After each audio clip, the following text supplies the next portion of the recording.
সেজদায় আমরা যত ছোট হই এর চেয়ে ছোট আর হওয়া যায় না। সেজদায় আমরা যতটা বিনয়ী হই একটা মানুষ এর চেয়ে বিনয়ী আর হতে পারে না। এই তো নামাজ শুরু করলাম, আল্লাহু আকবার, এরপর রুকুতে জাস্ট বো ডাউন আর হেড, মাথা একটু ঝুঁকালাম, আর সেজদায় একেবারে মাথাটারে মাটিতে মিলিয়ে দিলাম।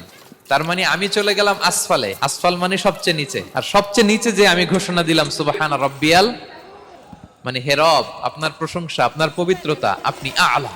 আল্লাহ, আমি আর নিজেকে এর চেয়ে তুচ্ছ করতে জানি না, এর চেয়ে ছোট আর করতে পারি না। আমি আমার নিজেকে উজাড় করে দিলাম, সবচেয়ে ছোট, তুচ্ছ, নগণ্য করে আপনার সামনে উপস্থাপন করে আমি ঘোষণা দিচ্ছি সুবহানা রাব্বিয়াল আলা। পবিত্রতা সেই রবের যিনি আলা, সর্বোচ্চ।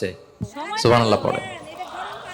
তাহলে সিগনিফিকেন্সটা বুঝতে পারছেন কেন বিষ্ণু ইসলাম এটা পড়তেন সুবহানা রাব্বিয়াল আলা? কারণ আমি থাকি সবচেয়ে আসফালে, নিচে, আর তখন আমি ঘোষণা দেই glory be to Allah the most high, the most high, the most high, আলা। আল্লাহ, আমি একেবারে নিচে, কিন্তু তুমি হচ্ছে আলা। মজার ব্যাপার হচ্ছে সেজদায় আপনি যত নিচেই থাকেন না কেন, মাথা নাক নিচে করে ফিস